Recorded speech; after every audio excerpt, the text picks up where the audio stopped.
Chapter 18. Conclusion. The Perfection of Renunciation. Arjuna said, O mighty armed one, I wish to understand the purpose of renunciation, tyag, and of the renounced order of life, sannyas, O killer of the Keshi demon, master of the senses. The Supreme Personality of Godhead said, the giving up of activities that are based on material desire is what great learned men call the renounced order of life, sannyas, and giving up the results of all activities is what the wise call renunciation, tyag. Some learned men declare that all kinds of fruitive activities should be given up as faulty, yet other sages maintain that acts of sacrifice, charity, and penance should never be abandoned. O best of the Bharatas, now hear my judgment about renunciation. O tiger among men, renunciation is declared in the scriptures to be of three kinds. Acts of sacrifice, charity, and penance are not to be given up. They must be performed. Indeed, sacrifice, charity, and penance purify even the great souls. All these activities should be performed without attachment or any expectation of result. They should be performed as a matter of duty, O son of Pritha. That is my final opinion. Prescribed duties should never be renounced.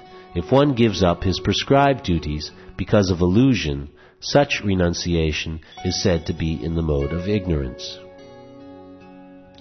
Anyone who gives up prescribed duties as troublesome or out of fear of bodily discomfort is said to have renounced in the mode of passion. Such action never leads to the elevation of renunciation. O Arjuna, when one performs his prescribed duty only because it ought to be done, and renounces all material association and all attachment to the fruit, his renunciation is said to be in the mode of goodness.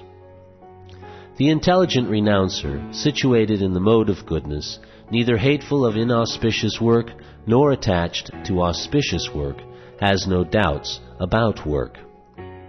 It is indeed impossible for an embodied being to give up all activities, but he who renounces the fruits of action is called one who has truly renounced. For one who is not renounced, the threefold fruits of action, desirable, undesirable, and mixed, accrue after death. But those who are in the renounced order of life have no such result to suffer or enjoy. O mighty armed Arjuna, according to the Vedanta there are 5 causes for the accomplishment of all action. Now learn of these from me. The place of action, the body, the performer, the various senses, the many different kinds of endeavor, and ultimately the supersoul. These are the 5 factors of action. Whatever right or wrong action a man performs by body, mind, or speech is caused by these 5 factors. Therefore, one who thinks himself the only doer, not considering the 5 factors, is certainly not very intelligent and cannot see things as they are. One who is not motivated by false ego, whose intelligence is not entangled, though he kills men in this world, does not kill, nor is he bound by his actions. Knowledge, the object of knowledge, and the knower are the 3 factors that motivate action. The senses, the work, and the doer are the 3 constituents of action. According to the 3 different modes of material nature, there are 3 kinds of knowledge, action, and performer of action. Now hear of them from me. That knowledge by which one undivided spiritual nature is seen in all living entities, though they are divided into innumerable forms, you should understand to be in the mode of goodness. That knowledge by which one sees that in every different body there is a different type of living entity, you should understand to be in the mode of passion. And that knowledge by which one is attached to one kind of work as the all in all, without knowledge of the truth, and which is very meager, is said to be in the mode of darkness. That action which is regulated and which is performed without attachment, without love or hatred, and without desire for fruit of results, is said to be in the mode of goodness. But action performed with great effort by one seeking to gratify his desires, and enacted from a sense of false ego, is called action in the mode of passion.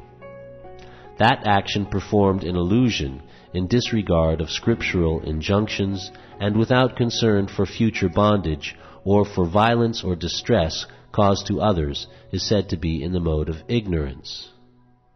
One who performs his duty without association with the modes of material nature, without false ego, with great determination and enthusiasm, and without wavering in success or failure, is said to be a worker in the mode of goodness. The worker who is attached to work and the fruits of work, desiring to enjoy those fruits, and who is greedy, always envious, impure, and moved by joy and sorrow, is said to be in the mode of passion. The worker who is always engaged in work against the injunctions of the Scripture, who is materialistic, obstinate, cheating, and expert in insulting others, and who is lazy, always morose and procrastinating, is said to be a worker in the mode of ignorance. O winner of wealth, now please listen as I tell you in detail of the different kinds of understanding and determination according to the three modes of material nature. O son of Pritha, that understanding by which one knows what ought to be done and what ought not to be done, what is to be feared and what is not to be feared, what is binding and what is liberating, is in the mode of goodness. O son of Pritha, that understanding which cannot distinguish between religion and irreligion, between action that should be done and action that should not be done, is in the mode of passion. That understanding which considers irreligion to be religion and religion to be irreligion under the spell of illusion and darkness, and strives always in the wrong direction, O Partha, is in the mode of ignorance. O son of Pritha, that determination which is unbreakable, which is sustained with steadfastness by yoga practice, and which thus controls the activities of the mind, life and senses, is determination in the mode of goodness. But that determination by which one holds fast to fruit of results in religion, economic development, and sense gratification is of the nature of passion, O Arjuna. And that determination which cannot go beyond dreaming, fearfulness, lamentation, moroseness, and illusion, such unintelligent determination, O son of Pritha, is in the mode of darkness. O best of the Bharatas, now please hear from me about the three kinds of happiness by which the conditioned soul enjoys, and by which he sometimes comes to the end of all distress. That which in the beginning may be just like poison, but at the end is just like nectar, and which awakens one to self-realization, is said to be happiness in the mode of goodness. That happiness which is derived from contact of the senses with their objects, and which appear like nectar at first, but poison at the end, is said to be of the nature of passion. And that happiness which is blind to self-realization, which is delusion from beginning to end, and which arises from sleep, laziness, and illusion, is said to be of the nature of ignorance. There is no being existing, either here or among the demigods in the higher planetary systems, which is freed from these modes born of material nature. Brahmanas, Kshatriyas, Vaishyas, and Shudras are distinguished by the qualities born of their own natures in accordance with the material modes, O chastiser of the enemy. Peacefulness, self-control, austerity, purity, tolerance, honesty, knowledge, wisdom, and religiousness, these are the natural qualities by which the Brahmanas work. Heroism, power, determination, resourcefulness, courage in battle, generosity, and leadership are the natural qualities of work for the Kshatriyas. Farming, cow protection, and business are the natural work for the Vaishyas, and for the Shudras, there is labor and service to others. By following his qualities of work, every man can become perfect. Now please hear from me how this can be done. By worship of the Lord, who is the source of all beings, and who is all-pervading, a man can attain perfection through performing his own work. It is better to engage in one's own occupation, even though one may perform it imperfectly, than to accept another's occupation and perform it perfectly. Duties prescribed according to one's nature are never affected by sinful reactions. Every endeavor is covered by some fault, just as a fire is covered by smoke. Therefore, one should not give up the work born of his nature, O son of Kunti, even if such work is full of fault. One who is self-controlled and unattached, and who disregards all material enjoyments, can obtain, by practice of renunciation, the highest perfect stage of freedom from reaction.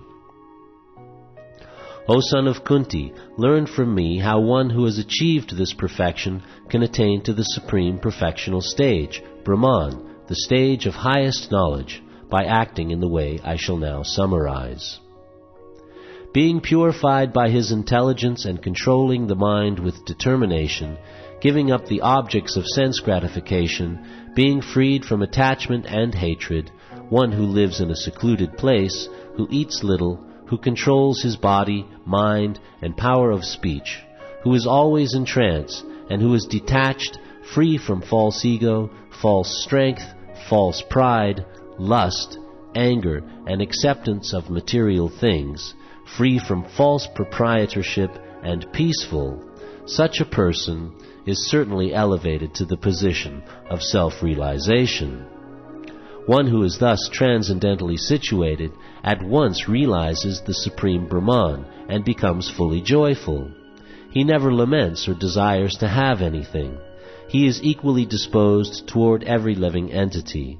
In that state he attains pure devotional service unto me.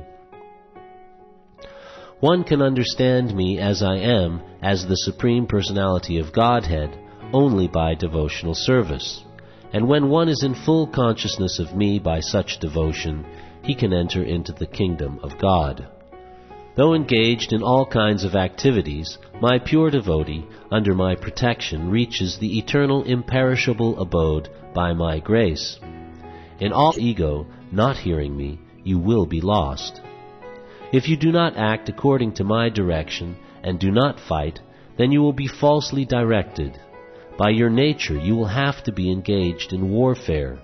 Under illusion, you are now declining to act according to my direction, but compelled by the work born of your own nature, you will act all the same, O son of Kunti. The Supreme Lord is situated in everyone's heart, O Arjuna, and is directing the wandering of all living entities who are seated as on a machine made of the material energy. O sign of Bharata, surrender unto him utterly. By his grace you will attain transcendental peace and the supreme eternal abode. Thus I have explained to you knowledge still more confidential. Deliberate on this fully, and then do what you wish to do. Because you are my very dear friend, I am speaking to you my supreme instruction, the most confidential knowledge of all. Hear this from me, for it is for your benefit. Always think of me, become my devotee, worship me, and offer your homage unto me. Thus you will come to me without fail. I promise you this because you are my very dear friend. Abandon all varieties of religion, and just surrender unto me. I shall deliver you from all sinful reactions. Do not fear. This confidential knowledge may never be explained to those who are not austere or devoted or engaged in devotional service, nor to one who is envious of me. For one who explains this supreme secret to the devotees, pure devotional service is guaranteed, and at the end he will come back to me. There is no servant in this world more dear to me than he, nor will there ever be one more dear. And I declare that he who studies this sacred conversation of ours worships me by his intelligence. And one who listens with faith and without envy becomes free from sinful reactions and attains to the auspicious planets where the pious dwell. O son of Pritha, O conqueror of wealth, have you heard this with an attentive mind? And are your ignorance and illusions now dispelled?